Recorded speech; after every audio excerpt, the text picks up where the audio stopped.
আপনারা যারা 18তম শিক্ষক নিবন্ধন ভাইবা পরীক্ষায় অংশগ্রহণ করেছেন তাদের জন্য দারুণ একটা সুখবর রয়েছে, যেটা আজকের এই ভিডিওর মাধ্যমে জানতে পারবেন।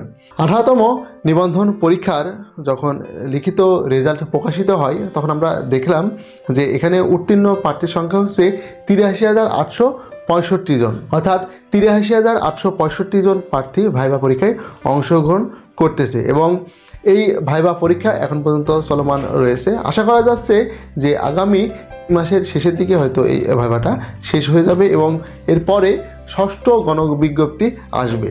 তো ইতিমধ্যে আমরা ষষ্ঠ গণবিজ্ঞপ্তির যেই শূন্যপদ সংখ্যা কতটা রয়েছে সেটা আমরা জানতে পেরেছি। শূন্যপদের পরিমাণ হচ্ছে 1,01,142টা, অর্থাৎ 1,01,142টি শূন্যপদ রয়েছে। যেই শূন্যপদটা পূরণ করা হবে এই 18তম থেকে এবং 16তম এবং 17তম এখানে যাদের বয়স রয়েছে এবং সার্টিফিকেটের মেয়াদ যাদের রয়েছে তারা হয়তো এই ষষ্ঠ গণবিজ্ঞপ্তিতে অংশগ্রহণ করবে। তো এখানে একটা বিষয় জেনে রাখবেন, সেটা হচ্ছে এর মধ্যে অনেক প্রার্থী আছে যাদের দেখা যাচ্ছে অন্য কোথাও চাকরি হয়ে গেছে, তারা হয়তো ভাইবা পরীক্ষাতে অংশগ্রহণ করবে না। এমন অনেক প্রার্থী রয়েছে, যেটা আমরা 17তমর যে রেকর্ড রয়েছে সেখানে আমরা দেখেছি। এবং 18তমর ভাইবা রেজাল্ট যখন দিবে তখন দেখা যাচ্ছে এখান থেকে 100% কিন্তু পাস করবে না, এখান থেকে কিছু বাদ যাবে। তো মোটামুটি আশা করা যায় 80,000-এর নিচে চলে আসবে 18তমদের যে উত্তীর্ণ ফাইনালে উত্তীর্ণ প্রার্থীর সংখ্যা। তো সেই হিসাবে আরও প্রায় 20,000-এর উপরে শূন্যপদ থাকতেছে। তো এই 20,000-এর উপরে যে শূন্যপদ থাকতেছে এটা হয়তো 16 এবং 17তম থেকে হয়তো পূরণ করা হতে পারে। আর 1 থেকে 15তম এদের যেহেতু বয়স শেষ বা সার্টিফিকেটের মেয়াদ নেই, সেহেতু এদেরকে এনটিআরসি নিয়োগ দেওয়ার চিন্তা এখন আপাতত তাদের নেই।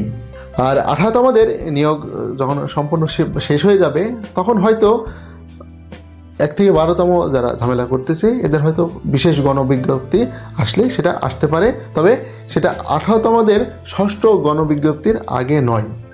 বিশেষ গণবিজ্ঞপ্তি আসলেও সেটা 18তমদের পরে, অর্থাৎ ষষ্ঠ গণবিজ্ঞপ্তির পরে সেটা আসবে। তো যারা 18তম ভাইবা পরীক্ষায় অংশগ্রহণ করেছেন এবং মোটামুটি যারা 40% অ্যান্সার করতে পারছেন বা একটু 2-1টা প্রশ্নের অ্যান্সার করতে পারছেন তাদের সবারই ভাইবা রেজাল্ট চলে আসবে। তো অচিরেই আপনাদের স্বপ্ন পূরণ হবে।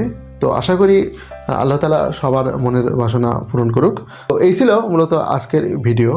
তো এনটিআরসি সম্পর্কিত এবং শিক্ষক নিবন্ধন পরীক্ষা সম্পর্কিত যত আপডেট তথ্য পাওয়ার জন্য চ্যানেলটি অবশ্যই সাবস্ক্রাইব করে বেল বাটনটি চেপে রাখবেন।